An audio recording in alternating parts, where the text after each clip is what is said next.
Bismillahirrahmanirrahim. Assalamualaikum warahmatullahi wabarakatuh. Perkenalkan, saya atas nama Reskiana dengan NIM 820004 dari Program Studi Pendidikan Ekonomi Semester 4 Fakultas Keguruan dan Ilmu Pendidikan Universitas Muhammadiyah Bone. Baik, dalam kesempatan kali ini saya akan memaparkan sebuah materi yaitu tentang kepemimpinan. Langsung saja kita bahas apa itu kepemimpinan. Sebuah perusahaan, kelompok, atau organisasi pasti memiliki tujuan. Agar tujuan-tujuan tersebut dapat dicapai secara efektif dan efisien, dibutuhkanlah seorang pemimpin. Selain itu, sosok pemimpin tersebut harus menerapkan sifat kepemimpinan dengan baik dan benar. Kepemimpinan adalah hal yang memegang peran dominan, kritikal, krusial dalam keseluruhan upaya. Upaya yang dimaksud adalah untuk meningkatkan prestasi kerja, baik pada tingkat individual, kelompok, ataupun organisasi. Kepemimpinan adalah sebuah kekuatan atau kemampuan yang ada di dalam diri seseorang. Sikap kepemimpinan tersebut digunakan ketika memimpin. Salah satu pengaruh yang ditimbulkan dari sikap kepemimpinan tersebut adalah dapat mempengaruhi seseorang. Pengaruh yang diberikan ini dimaksudkan di dalam sebuah pekerjaan atau organisasi. Hal itu dikarenakan umumnya sikap kepemimpinan dibutuhkan seseorang dalam memimpin sebuah pekerjaan atau organisasi. Tujuan dari sikap pemimpin tersebut adalah mencapai sebuah target atau goal, baik di bidang pekerjaan atau sebuah organisasi.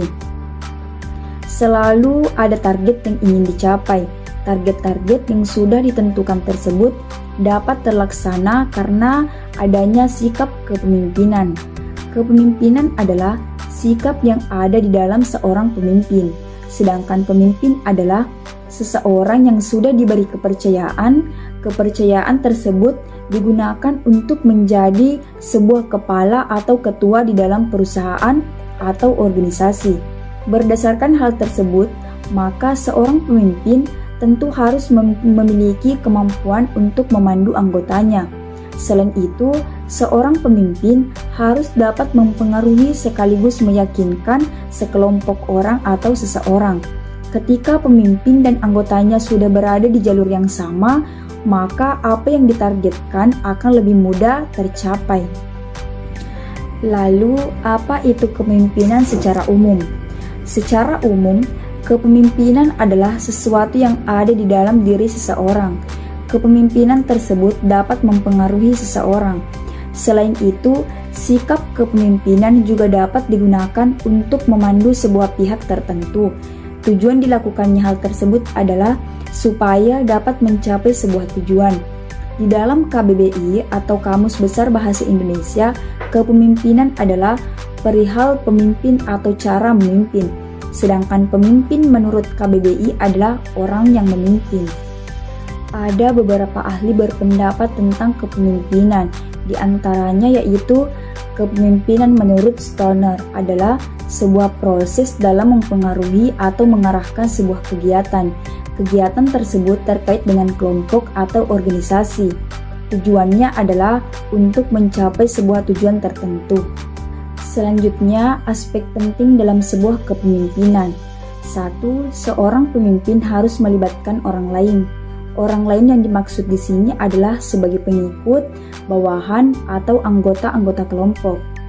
Kesediaan dari anggota kelompok dalam menerima sebuah arahan dari pemimpin tentu akan membantu.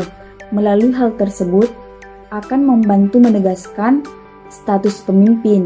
Selain itu, akan memungkinkan terjadinya sebuah proses kepemimpinan. Tanpa adanya bawahan atau anggota, semua sikap dan sifat dari kepemimpinan seorang pemimpin menjadi tidak relevan. Dan yang kedua, kepemimpinan mencakup distribusi kekuasaan. Aspek kedua, kepemimpinan mencakup distribusi kekuasaan yang tidak sama di antara pemimpin dan para anggota kelompok. Maksud dari aspek ini adalah anggota kelompok tetap memiliki kuasa di dalam sebuah organisasi. Mereka dapat membentuk kegiatan kelompok melalui berbagai cara. Akan tetapi, kekuasaan dari pemimpin organisasi cenderung akan lebih tinggi jika dibandingkan dengan anggota kelompoknya. Ketiga, kepemimpinan sebagai kemampuan dalam menggunakan kekuasaan. Aspek ketiga dari kepemimpinan adalah sebagai kemampuan dalam menggunakan berbagai bentuk kekuasaan. Kekuasaan yang dimiliki oleh seorang pemimpin umumnya akan digunakan dalam mempengaruhi perilaku anggota kelompoknya. Hal itu dilakukan melalui sejumlah cara. Pada dasarnya, para pemimpin akan mempengaruhi para anggota kelompoknya, supaya anggota kelompok dapat melakukan pengorbanan secara pribadi. Pengorbanan tersebut digunakan demi tujuan organisasi. Oleh karena itu, para pemimpin diharapkan memiliki kewajiban khusus dalam mempertimbangkan etika saat akan mengambil sebuah keputusan. Selanjutnya, teori kepemimpinan. Yang pertama, Greatman Theory. Greatman Theory yang dikenal sebagai teori orang hebat ini berkembang sejak abad ke-19. Teori ini membuat asumsi mengenai sifat kepemimpinan dan bakat kepemimpinan. Teori ini menyebutkan bahwa hal-hal tersebut dibawa seseorang sejak orang itu dilahirkan, meskipun tidak dapat diidentifikasi dengan sebuah kajian ilmiah mengenai karakteristik serta kombinasi manusia, seperti hal apa yang bisa dikatakan sebagai pemimpin yang hebat.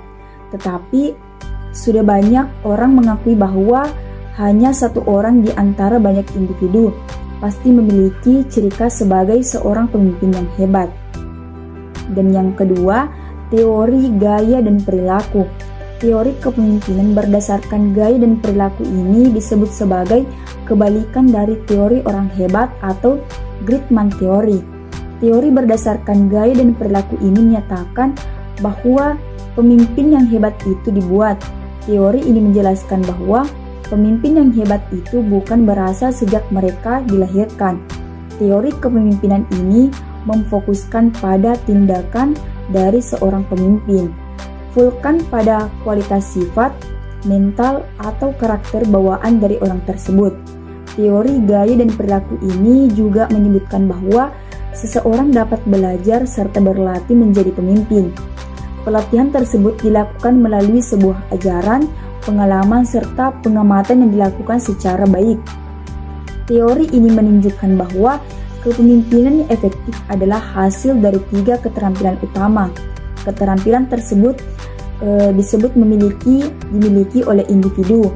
Di antaranya adalah keterampilan teknis, keterampilan manusiawi, dan keterampilan konseptual. Dan yang ketiga, trait teori. Trait teori juga sering disebut sebagai teori sifat kepribadian. Teori ini meyakini bahwa seseorang yang dilahirkan atau dilatih menggunakan sebuah kepribadian tertentu, maka mereka akan menjadi unggul dalam peran kepemimpinannya. Hal tersebut dapat diartikan sebagai kualitas kepribadian tertentu. Contohnya seperti kecerdasan, keberanian, kecakapan, pengetahuan, imajinasi, daya tanggap, kreativitas, fisik, disiplin, rasa tanggung jawab, dan nilai-nilai yang lainnya yang membuat seseorang dapat menjadi pemimpin yang baik. Teori kepemimpinan ini memfokuskan pada analisis karakter fisik, mental, dan sosial. Gunanya adalah untuk mendapatkan lebih banyak lagi pengetahuan serta pemahaman mengenai karakteristik dan kombinasi karakteristik yang umum di antara pemimpin-pemimpin. Keempat, behavioral theories. Teori kepemimpinan behavioral theories ini adalah reaksi dari trait teori. Behavioral theories atau teori perilaku ini menghadirkan sudut pandang yang baru mengenai kepemimpinan daripada karakteristik fisik, mental, dan sosial dari seorang pemimpin. Teori ini memberikan perhatian pada perilaku para pemimpin itu sendiri. Dan yang kelima, kontingensi teori. Kontingensi teori menganggap bahwa tidak ada cara yang paling baik untuk menyatakan dan memimpin. Teori ini menganggap bahwa setiap gaya kepemimpinan harus didasarkan pada kondisi dan situasi tertentu. Atas dasar Teori kontingensi ini seseorang akan mungkin dapat berhasil tampil dan memimpin dengan sangat efektif pada situasi, kondisi, dan tempat tertentu. Dan yang keenam, teori servant. Teori kepemimpinan selanjutnya adalah teori servant. Dalam bahasa Indonesia disebut sebagai pelayan. Teori ini pertama kali diperkenalkan pada awal tahun 1970-an.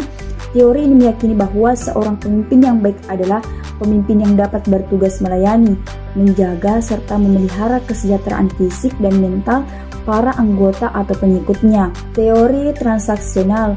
Transaksional berasal dari kata dasar transaksi. Teori ini menggambarkan sebuah gaya kepemimpinan yang berdasar pada perjanjian atau kesepakatan. Perjanjian atau kesepakatan tersebut dibuat seseorang dengan orang lain.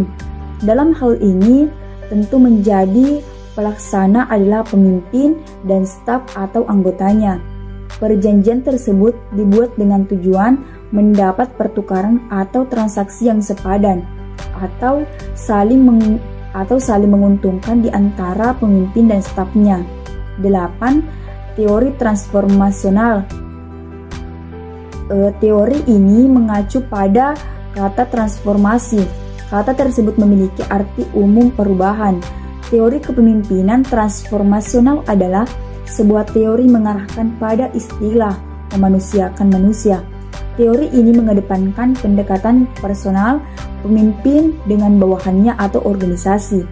Hal itu dilakukan dalam rangka mengubah kesadaran, membangun semangat serta memberi inspirasi.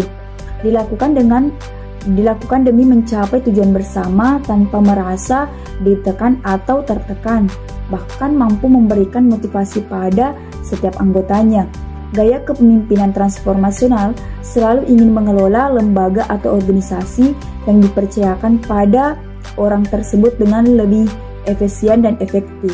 Itulah penjelasan mengenai apa itu kepemimpinan, aspek-aspek kepemimpinan, dan teori-teori kepemimpinan. Untuk menjadi pemimpin yang hebat, maka sikap kepemimpinan harus ditanamkan dan dibentuk melalui pengalaman, pelatihan, dan cara-cara yang lainnya. Baik, itulah tadi hasil pemaparan materi dari saya terkait kepemimpinan. Apabila ada kesalahan mohon dimaafkan. Wallahul muwaffiq ila aqwamit thoriq. Wassalamualaikum warahmatullahi wabarakatuh.